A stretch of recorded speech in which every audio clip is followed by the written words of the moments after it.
Welcome to this virtual workshop number 8, dedicated to education and training on climate change in Africa, and dedicated to the coalition specifically working on education and training since 2018. We have interpretation, live interpretation.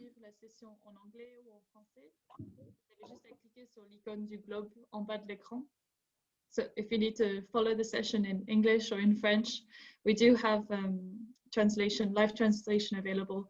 So you just have to click on the little globe at the bottom of the screen and choose the language that you wish to follow the session in. Tanya, could you share the PowerPoint? Yes. Just remembered. Oui, donc aujourd'hui, nous nous consacrons du coup à cette thématique. So today we will be talking about education and training on climate change in Africa. If you have any questions, any comments, suggestions you'd like to make throughout this workshop, you can send them by the chat box. And we will come back to this at the end of the session. Part of our time today will be dedicated to a time of sharing and Q&A. So feel free to send all your questions or comments by the chat box. Just to give you some context, some background, this workshop on education is the second virtual workshop which we are organizing on this topic of education and training for climate change in Africa. This is our second cycle. We started last year. We've had one virtual workshop per coalition in preparation to other events, mainly the week of sustainable mobilization in Dakar in September of this year. I will highlight some of our objectives for today. So today, our first objective will be to look together at the roadmap and to validate this roadmap on which my colleague Tanya has worked with members of the coalition. This roadmap has several goals, and that's what we're going to be focusing on today.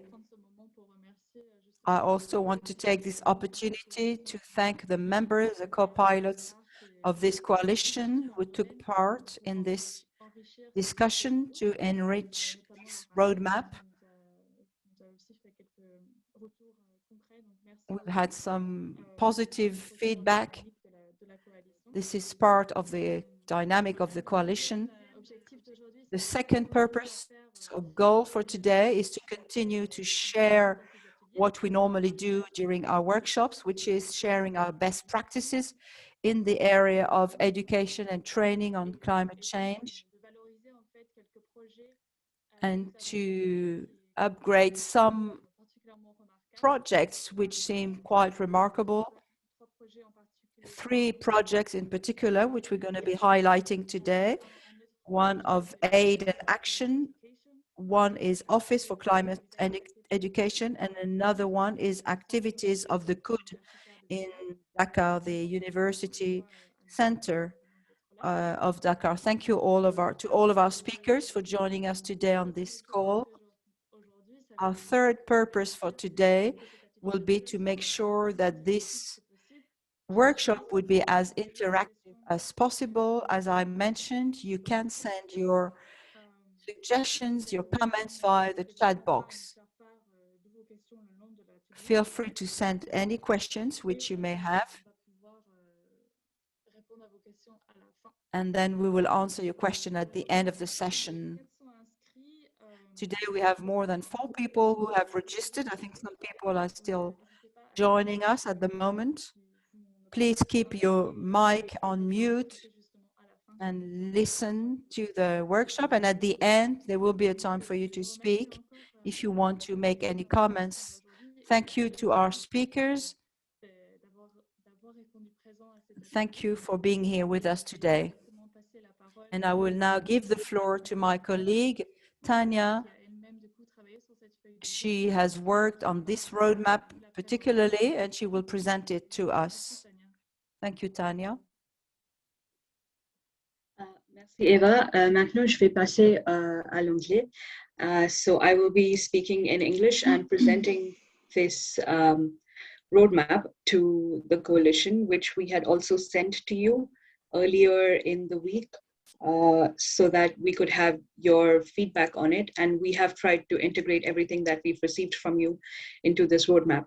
So as you are probably familiar with it, this roadmap is structured into 3 main sections. The first one being where we are right now, which sort of describes the context that we find ourselves in. And this is to say that education and training are extremely important as tools as we mobilize against climate change, because this helps us to make informed decisions and choices and manage the risks when it comes to climate change.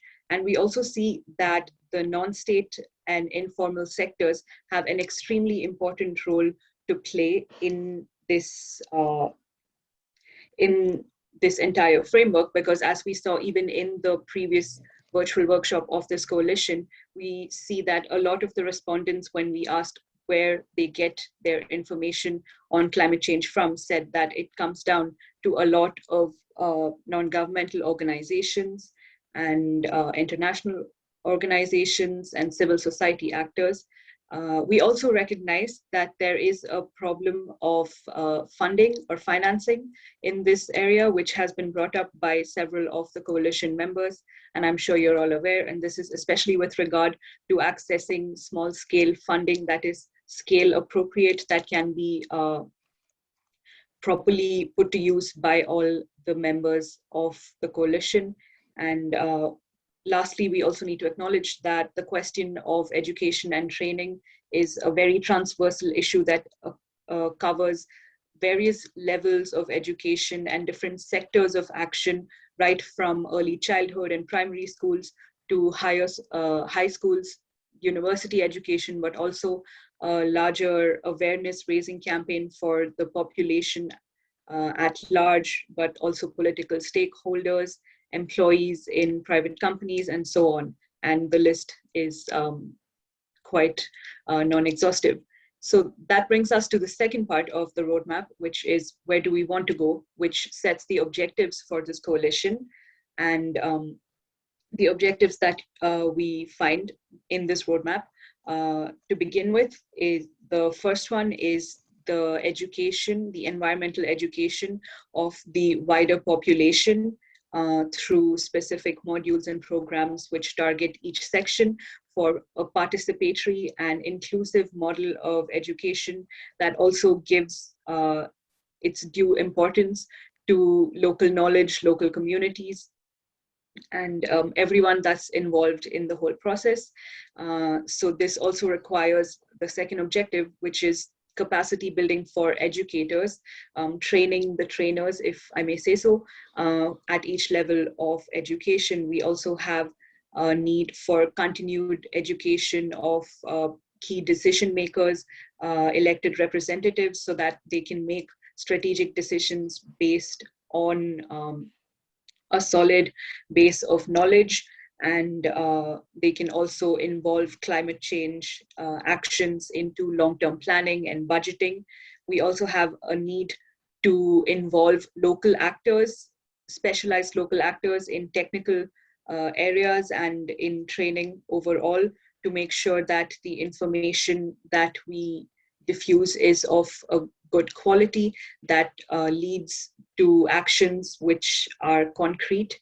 And then we also see the need to mobilize media actors at the national and local levels, and also a wider diffusion of this education through virtual capacities, which we've seen grow in the last year or so because of the sanitary situation that we see that the world has been in. And lastly, there's always the problem of funding or financing which we can tackle together by perhaps increasing the synergies between members in the coalition so that we can propose projects for financing together by coming together. And finally, the last section of this roadmap is how do we get there? And this is the section that was open to consultation, which we'd like to hear back from you on. And so we mainly have three actions that we've listed. The first is sharing information, and most of you are part of the coalition's mailing list. We're also thinking of having a newsletter, which could be co-authored by members of this coalition. Another action that we see is the mapping of actors and the exchange of best practices through the cartography that we have on our website, which we will send you the link for, through the workshops that we have, such as this, and everything that we have planned for the rest of the year. And also specific to this coalition, a project for education and training around climate change in West Africa, which we've proposed, which we'll tell you more details of as soon as we have them. And so, yeah, this is the roadmap and the basic framework of it that we have so far, which we had sent to you as well. And now we would like to open the floor to you so that those of you who have any feedback on the action part of the roadmap can share it with us. If you would like to speak, we request you to raise your hands, and we will let you have the floor.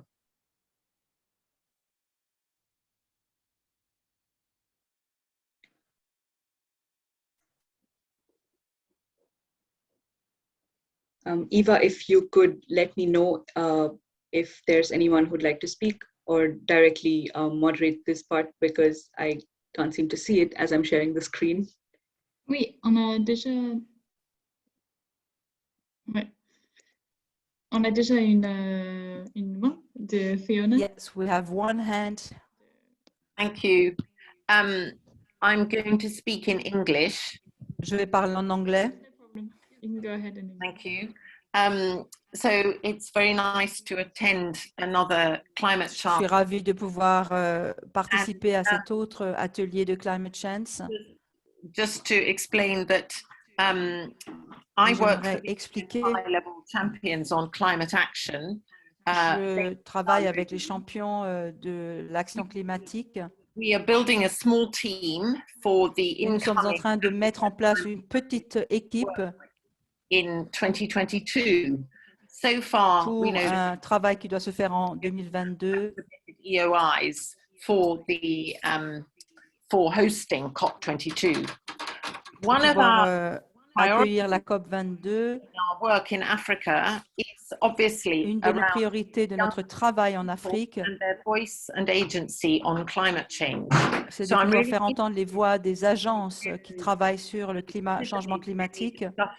Around awareness raising on climate change, training. Donc on a besoin vraiment de sensibiliser sur la formation, sur l'éducation concernant le changement climatique. What I'm wondering though is my question. Et je me pose la question qui est la suivante.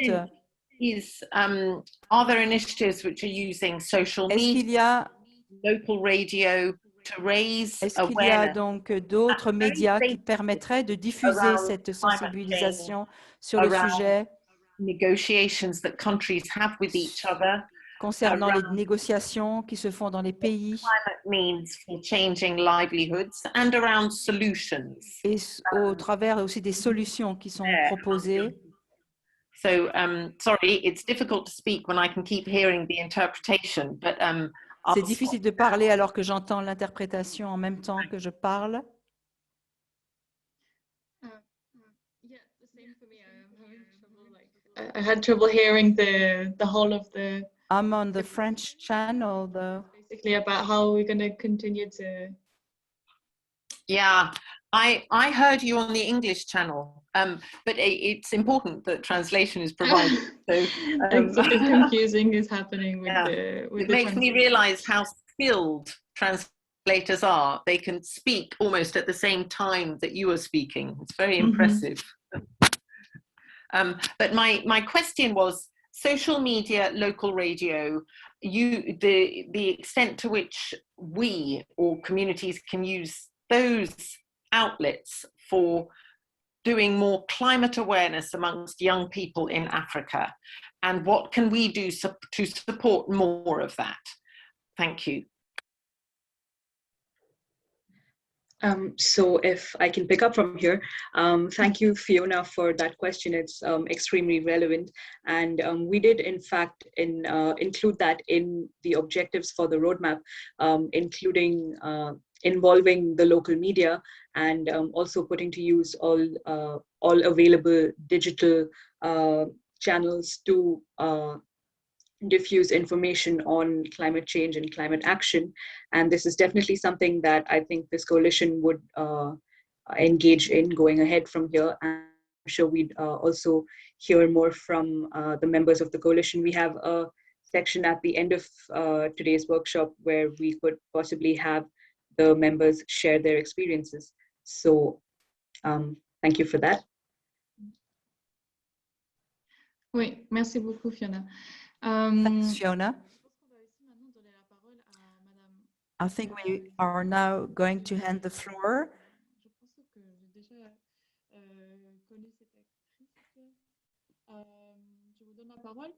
to a lady. Adriana, it's over to you. Good morning, good afternoon, everybody. Very sorry that my internet connection is not very strong. I'm very pleased to see this workshop. Thank you very much to all the organizers for preparing. My name is Adriana Valenzuela. I work with the Global Center on Adaptation.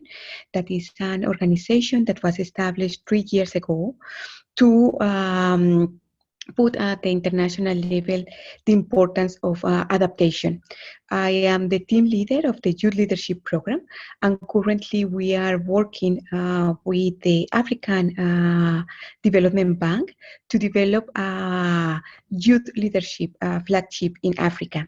And this flagship has 4 main objectives, but one of them is to provide training and capacity building activities for young people, especially to be able to access jobs related to climate adaptation and resilience. Also to support governments in integrating climate change adaptation as part of the curriculum. That is one of the objectives, and is the Paris Agreement, Article 12, and the SDGs under the objective, the goal number 13. But also connecting to, we have a network, it's called the Youth Adaptation Network. Currently it has members in 130 countries and 43 countries in Africa. Members are young leaders, youth organizations, and youth networks. And we will be very pleased to work with you and to support and reinforce our activities together. This plan that we have is for 5 years, and I'm very pleased to further discuss how we can complement and support the implementation of the roadmap. Over to you. Thank you. Thank you, Adriana. That was very insightful, and we're glad to have you as part of this coalition. And we remind you once again to use the coalition's mailing list to get in touch with other interested stakeholders from the coalition and advance with more projects together. I think we can have one more speaker before we move on to the roundtable for today. And I see Alexia, you have raised your hand. If you'd like to take the floor. Yes, thank you. Can I speak in French? Yeah, up to you. Okay, thank you. Merci beaucoup pour la présentation. Thank you for the presentation of this roadmap. My name is Alexia. I'm working at the French Development Agency regarding sustainable development and education. I was wondering what could be the role of a development agency as a funder to support state action in this particular project. Thank you. Merci Alexia pour cette Thank question. you, Alexia, for this very relevant question. I think that better placed than me to answer these questions would be the members of the coalition themselves. When we move on to the next interactive segment at the end of the workshop. And unfortunately now we do need to proceed. Just one comment.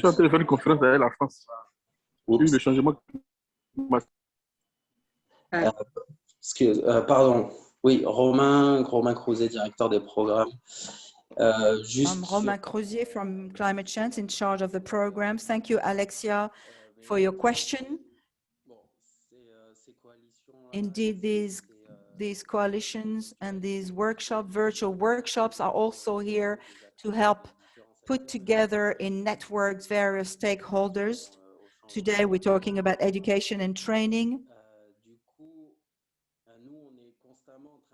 We are always trying to implement working programs for each of the coalition that could be as relevant as possible. However, we are convinced of the necessity to have dedicated facilitations and means to be able to follow through this curriculum. For the moment, that's the maximum of what we can do, but we're always looking for new ways and looking for new fundings to have dedicated facilitating for some of our coalitions, like the Mobility Coalition, which already has it. So we're always looking for funders, backers, and having a group like this one actually is to give more visibility to what we are doing and to hopefully get some more funding for this coalition and all of our coalitions. I know that this kind of dynamics consisting in putting the various stakeholders is not something that is easy to fund.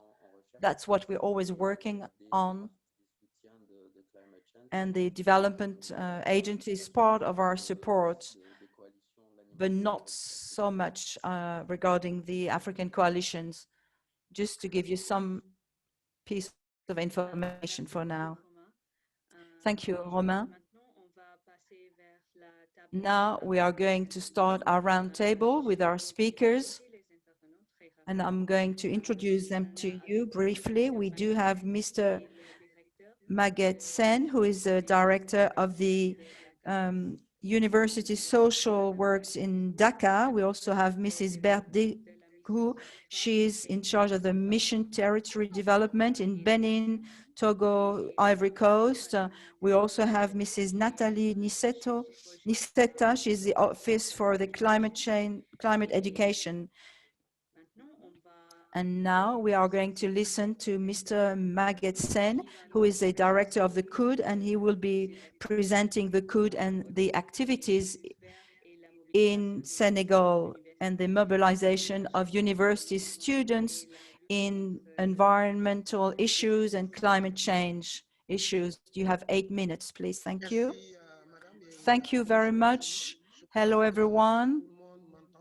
I think you can all hear me. Our university is going to present to you the university as such. The university is made up of an educational campus where classes are taking place for the students, and the other one is a social campus. This is where the students are lodged, where they are staying and living, where they get their food.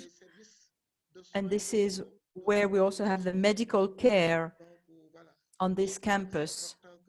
I think it's important that you understand how we function. Now, if I go to my presentation, so the COUD is the Social University Center for the University of Dakar. This is a public building that was created in 1966. And the mission of this COUD is to make sure that the students are taken care of medically, physically, educationally, and that they can practice also sports activities. The campus of Dakar is based in Dakar, of course, but also has branches in other regions of Senegal. in 3 other regions, what we call Sine Saloum regions, Fatick, Kaolack, and Kaffrine, and also Diamniadio, which is a new quarter in Dakar, with a new university building. He was a former general secretary of the UNESCO.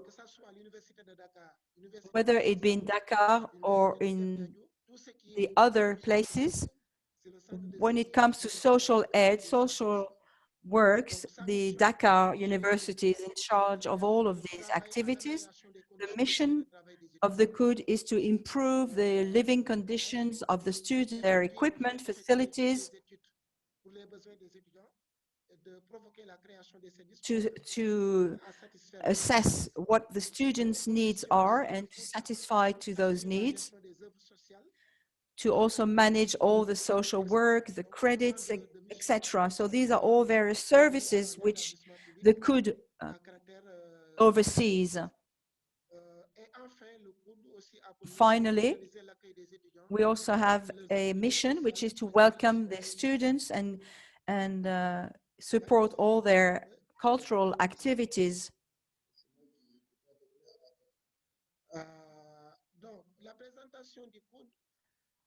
Le code, si vous pouvez revenir sur le slide précédent, s'il vous plaît. Voilà, donc l'action du COUD s'appuie sur des valeurs. What we do as the COUD, we first have values and we work through our various breakups. We are here to serve our students through good governance, through good management of social works. We also plan various activities.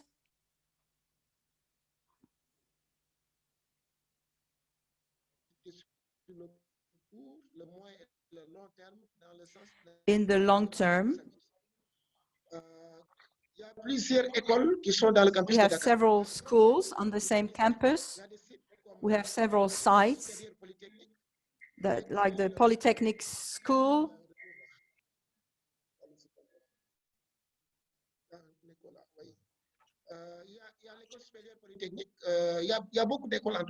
we have several schools on the campus, even schools forming inspectors of education. We have several places outside of the main campus.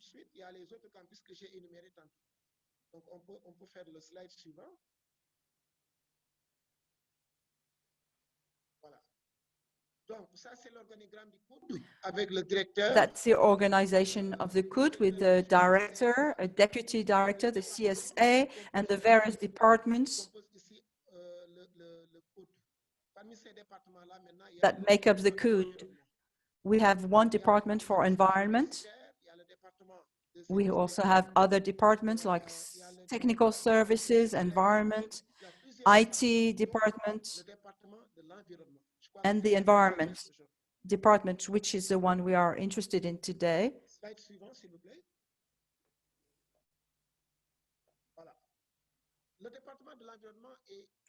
The Department of Environment is actually quite recent.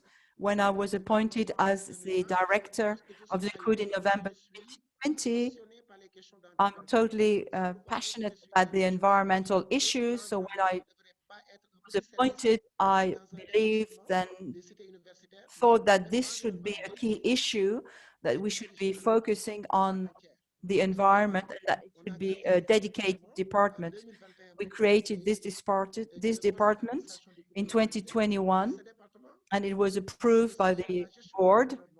This is about managing the environment and fighting against climate change. And that's a key point for the future of our planet. Senegal, like other countries, has committed to the ratifications of the agreements and we can only but follow this same line. Our responsibility does not just stop there. The fight against climate change should be a challenge for all of us, especially for educational stakeholders. We want to promote good behavior to protect the environment.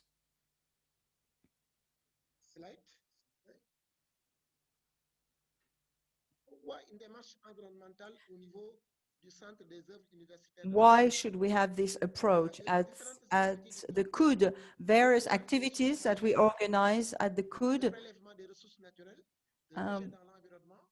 regarding the environmental impact with the rejection, discharge, and the energy consumption, water consumptions. We have many raw materials which are consumed and used in the restaurants, much energy, much water, natural resources which are also used. We have 80,000 students in this university. This is a large population. They use water, they eat, they consume energy, electricity, and discharge rejections. Therefore, we are great polluters, if you like, in a way. So our challenge here is to use this department to try to counterbalance this form of pollution.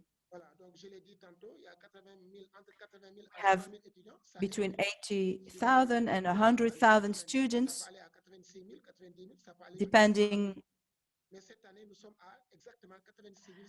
This year, in particular, there are 86,000 students, and we have 14 restaurants for breakfast, lunch, and dinner. You could imagine what it means in terms of energy consumption, water, and rejections in the atmosphere.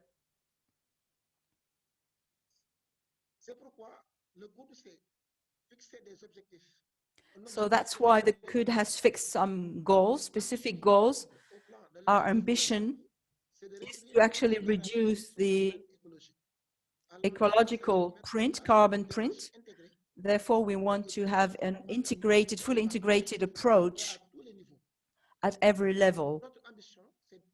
Our ambition is to reach the level of the ISO certification. This is a noble ambition, which will not be easy to reach, but that is our goal.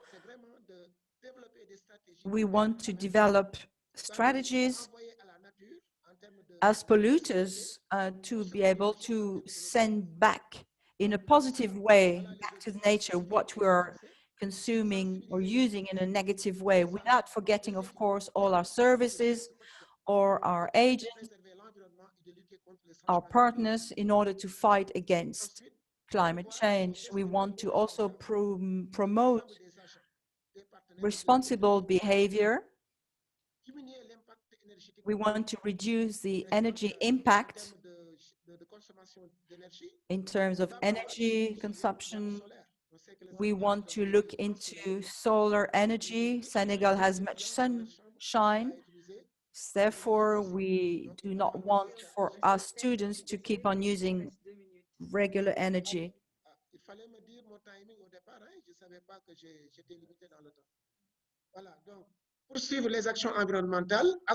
We want to pursue all our climate actions and support projects, develop good best practices.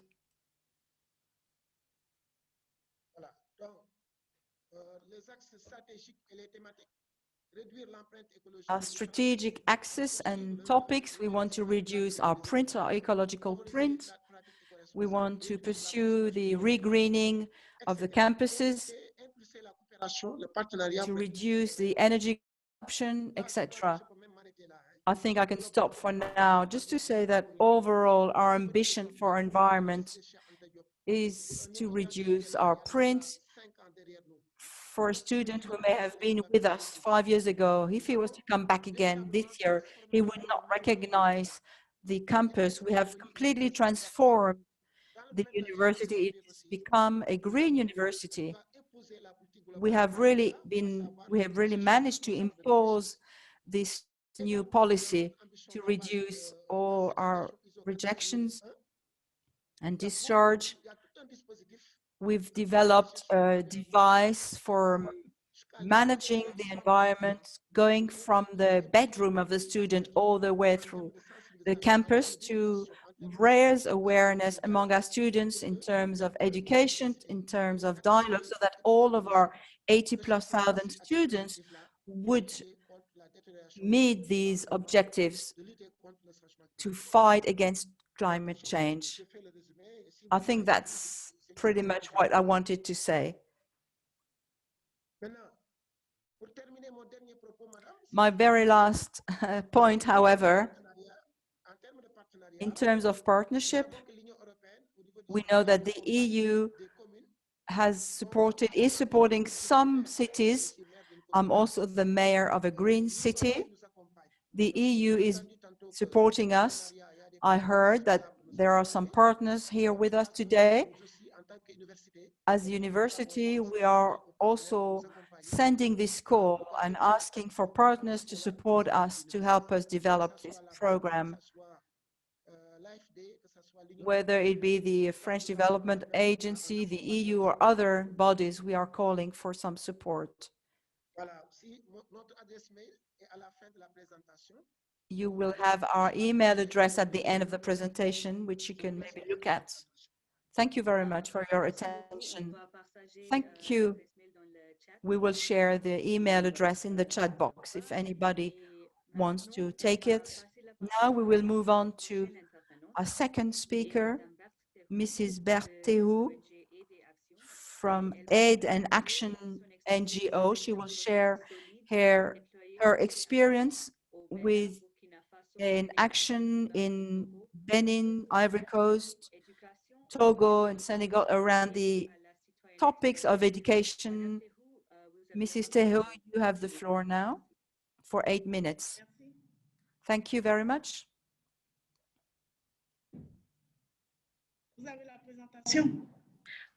You have the presentation. Can you share it?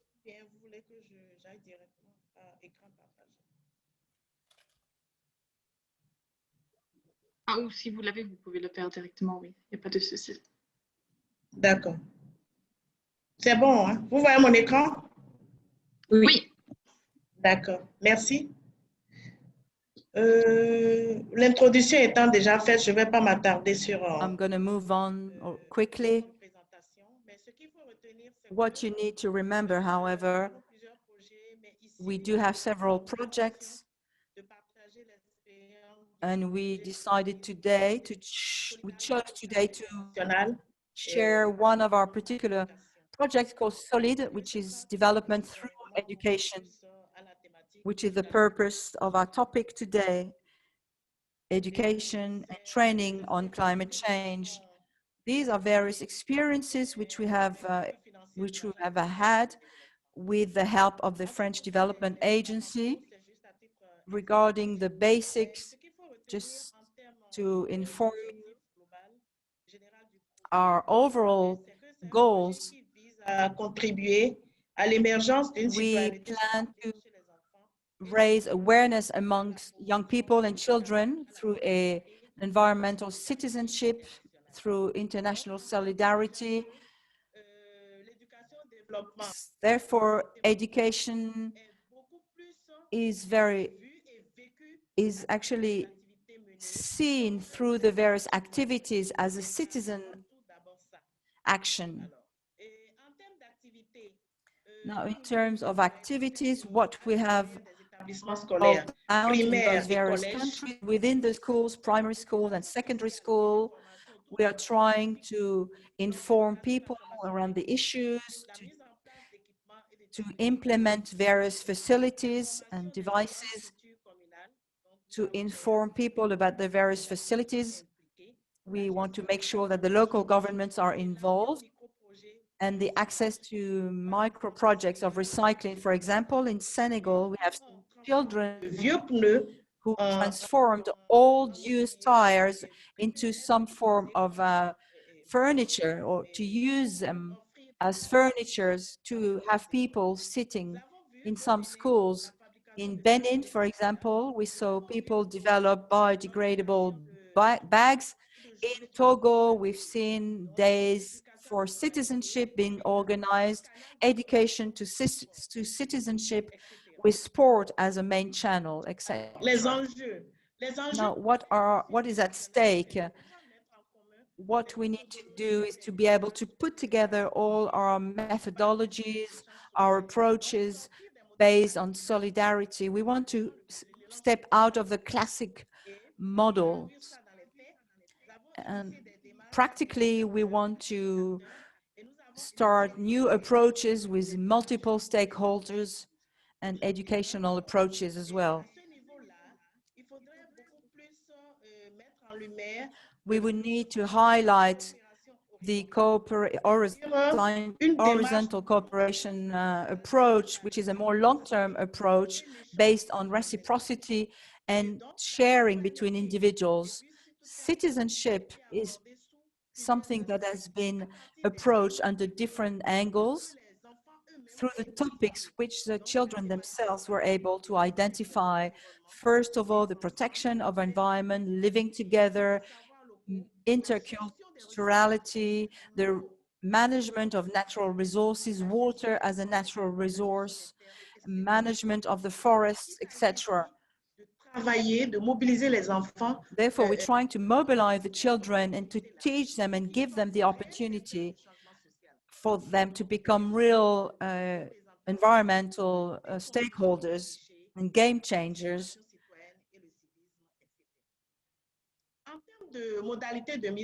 Now, regarding our modality for implementing these projects,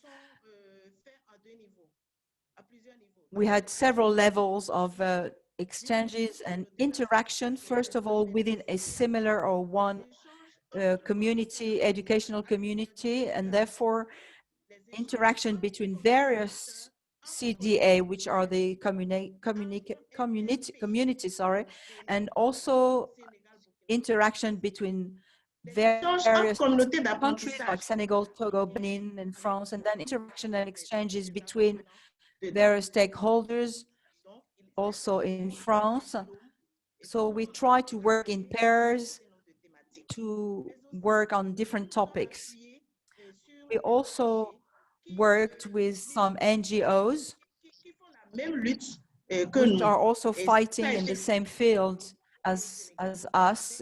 And that has been the case in Togo and in Senegal. Now in Benin, we have also worked with a network of volunteers.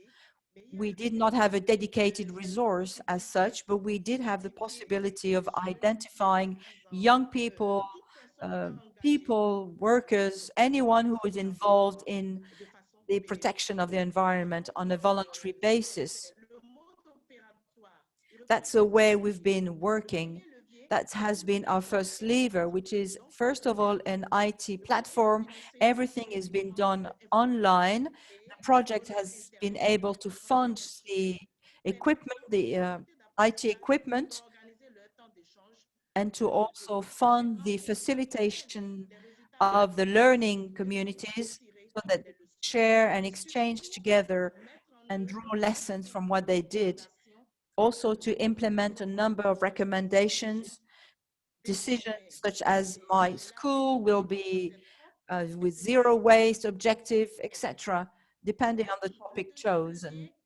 Now, the second lever was to facilitate the learning communities. This is a portal that was created, including a platform that could be accessible to all young people, children, volunteers. And then the second one is the facilitation of the learning communities. We have support, we have platforms to discuss together around the issues of environment, around climate change issues, and to try to come up with some solutions that could be original, that could really bring some change, both for them and for their environment. Now, in terms of added value, with all these ways of functioning and modalities, we have now in these schools where we have experienced this approach,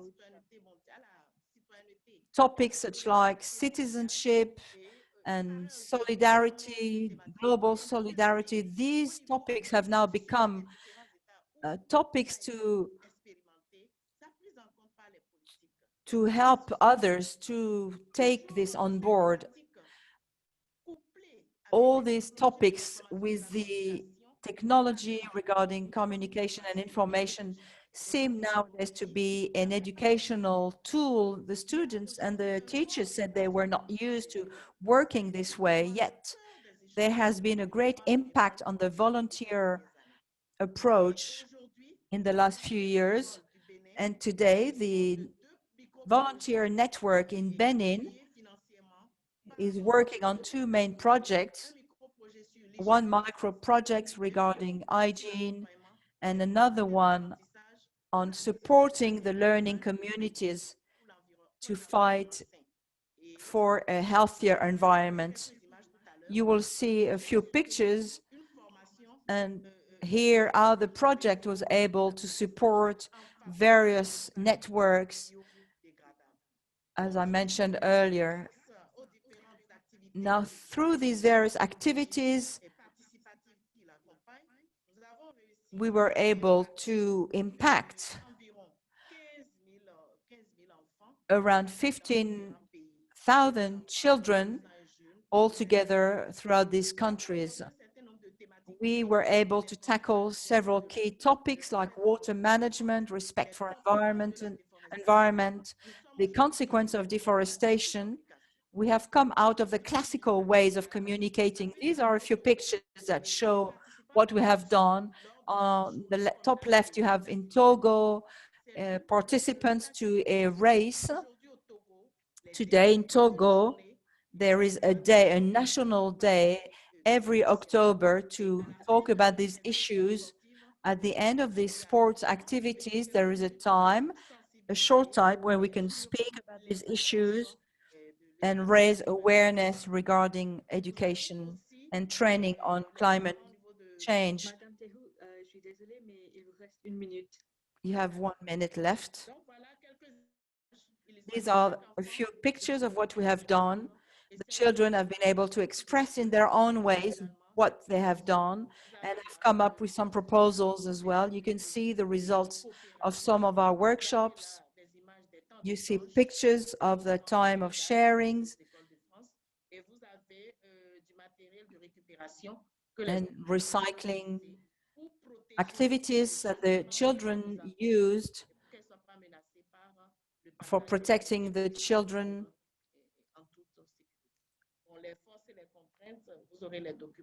You will have the rest of the documents, but we've also looked at our strengths and our constraints per level. There are some constraints in terms of perspectives. Also, we will do this per level. First of all, regarding the training of the educational stakeholders, sharing of practices and optimization and creation of educational resources to make a project that would be more structuring. Thank you for your attention. Thank you for your presentation, which was very interesting and relevant. We will now move on to our next speaker, Natalie Nicetto, from the Office for Climate Education, and she will present the ALEC project in South America, which can be replicable in Africa. Thank you, Tanya.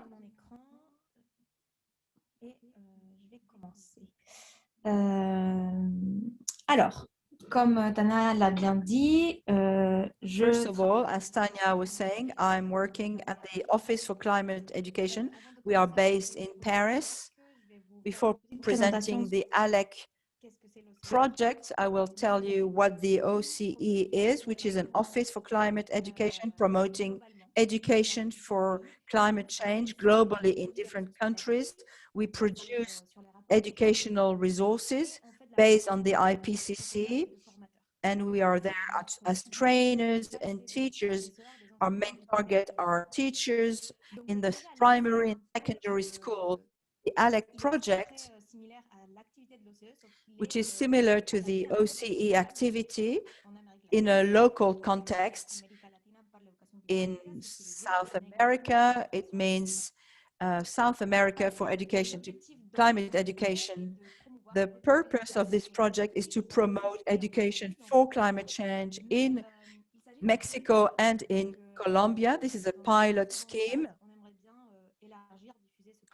We would like also to expand this project in other countries, Argentina, Chile, etc., Peru, Uruguay.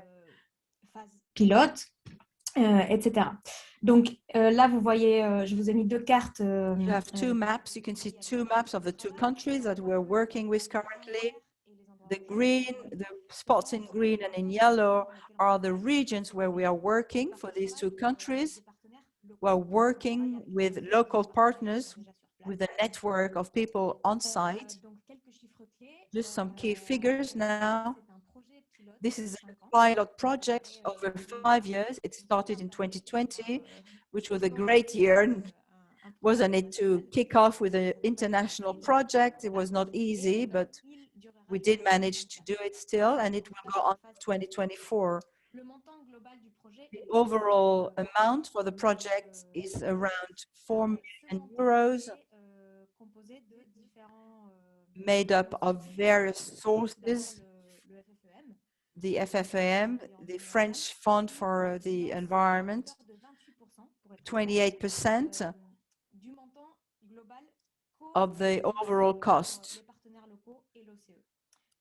The rest is funded by the Office for Climate Education and local partners. The overall,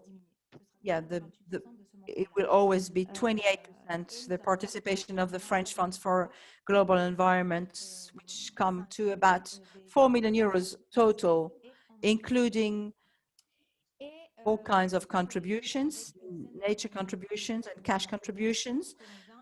We also have other partners in Colombia and Mexico. Most of them are operational partners. The project has 4 main purposes: to adapt to the local context of educational resources. The OCE produces their own resources based on the IPCC report in different languages: English, French, German, and Spanish. This is free, this is open. You can find various materials, videos, multimedia, etc. Our first axis is that our local partners would use our resources. Our resources are made with a whole community, educational, technical community. We have a committee dedicated to developing our resources, etc. It's a long process. Once our resources are produced, they are then adapted by our local partners in their local context, in the climatic and educational context, which is theirs. The second aspect is developing a group of teachers from the primary school to secondary school, and also to train trainers. We want to reach as many people as possible. We organize various workshops, training sessions, remote. At the moment, it is mainly from a distance. Our local partners organize these sessions. The third aspect is to develop a community for practice. We aim to develop a multi-scale network. We want to go beyond Mexico and Colombia, in Latin America and beyond as well. This network will be made up of scientifics, teachers, to promote educational teaching, sharing of experiences, etc. And finally, we also have an assessment and monitoring. We have an external institution that has been assessing our projects throughout the way to measure the consequence, the impact, what was successful, what was not, what has changed in terms of students' behavior. we have a whole range of topics that we cover in this monitoring. And what we want to do is to develop this strategy to other countries in Latin America. Now, what is the expected impact? We are reaching 15,000 classes over 5 years, with a total number of about 500,000 pupils. We want to target mainly our teachers. The teachers, they are our main target in this project. We want to provide them with all the basic knowledge regarding the topics around climate change, and also to raise awareness around these various documentations. We do training sessions with them, and the purpose is to make sure that these teachers would be able to develop a practical project with the community, with the students, in terms of mitigation and adaptation.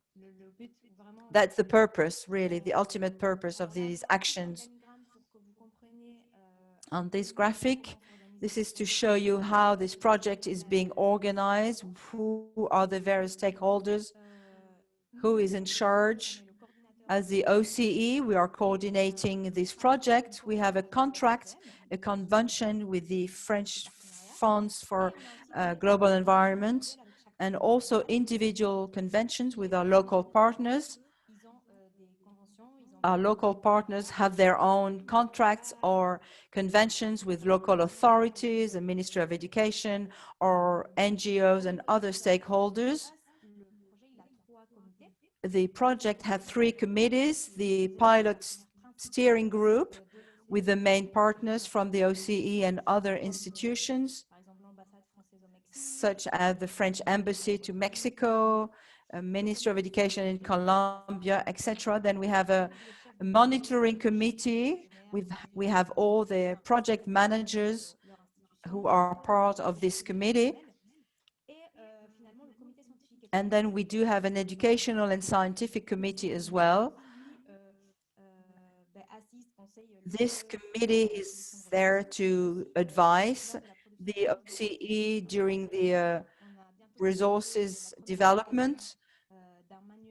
We have developed a first handbook on climate change in Mexico. This is being read or proofread by the committee, by the educational committee. The OCE would like to develop a similar project in Africa for 2 main reasons. The OCE was in 2018.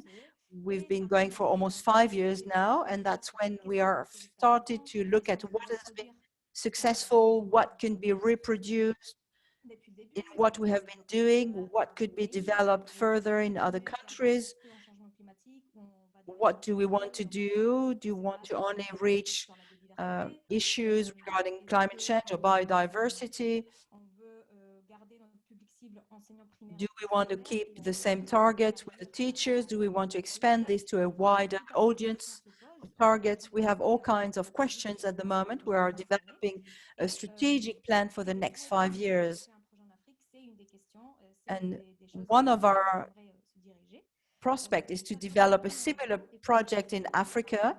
That was the first reason. The second reason is that we do have partners who are already working in Africa. They have their own networks and would like for us, the OCE, to work in Africa, of course, the IPCC, the Siemens Stiftung, and UNESCO, to name a few. What shape could that take? We consider for such a project an operational project. This is not a research project, but an operational project. We believe a minimum of 3 years would be ideal. We would need to have an assessment similar to the ALEC project to understand what worked, what did not work. Africa is so diverse as a continent. We need to go step by step to look at what can work to be able to duplicate or replicate this elsewhere. We will start with only 3 countries at first, and from there on move on to a larger group. We would like to first start with the English-speaking Africa. Our current partners are already have their own networks over there in that part of Africa. But French-speaking Africa, of course, is also concerned, and we would like to also work with that part. We would like to work from a bottom-up approach. This is a remote project. We need to take into account the various cultures. We need to have a bottom-up approach. And we would like, of course, to find educational local partners who could take this on board and become the operational partners locally. I hope that was quick enough. I have another meeting starting. Actually, it has already started, so I have to leave now. But do not hesitate to come back to us and contact us if you need to. I will send you my email address and my manager's email address on the chat box. Come and visit our website if you want to hear more from the OCE. Check our resources. And let's keep in touch for future developments. Now that we have all of these stakeholders gathered together today, it would be interesting to really start something from there. Thank you, Natalie, for your presentation. And this will now be the end of our session. Of course, we will stay in touch with the Office for Climate Education. This is a new stakeholder in this coalition. We would like to see how we could work together with you, with COUD and Aide and Action and other key co-pilots in this coalition, which have proved to be very motivated and highly committed to also finding projects in common. We want to pursue this momentum in this coalition to identify some joint or common projects. We should meet again during the week of the mobility and sustainable development in Dakar in September, from 13th to the 17th of September of this year. During that week, we will have the Climate Change Summit from the 15th to the 17th of September. And as part of this summit, we will also have a particular or dedicated workshop on mobility and climate action in partnership with the COUD. They will also organize a special event around youth mobilization. We would like to implement these projects. So feel free to send any suggestions, any proposals that you may have. I also want to conclude now by saying that we do have a call for proposals, for contributions, that is still open, so that you could send to us your best practices, your initiatives, your current actions on various topics, including education and training on climate change. We will look at all these projects to see which one can be presented during the week of mobility. This is a way for us to identify new stakeholders, new projects that could be supported by other existing projects in the coalition. We encourage you to share your projects, your best practices with us. We will send you the email address again. This is a time to upgrade and optimize what is already been done, the various initiatives, what has been working, etc. I would like to thank you now, thank all of our speakers. These were great presentations today. We had several viewpoints from university, from an organization, from educational background. It was very, very good. Thank you to all our participants. Thank you for joining us on a Wednesday instead of a Thursday. Thank you to Dominique, our interpreter, who made it possible for us to follow this workshop in both languages. The next virtual workshop will take place on May 27th on circular economy. If you would like to register for this workshop, you are welcome. Thank you to Tanya for moderating this workshop.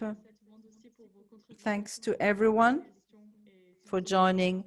If you have more questions, our email addresses are in the chat box. You can write to us and we will forward your questions. Thank you very much to all. Bye-bye. Thank you. Merci à tous. Bonne fin d'après-midi. Merci. Au revoir. Au revoir. Au revoir et merci. Merci à tout le monde. Merci, au revoir et merci.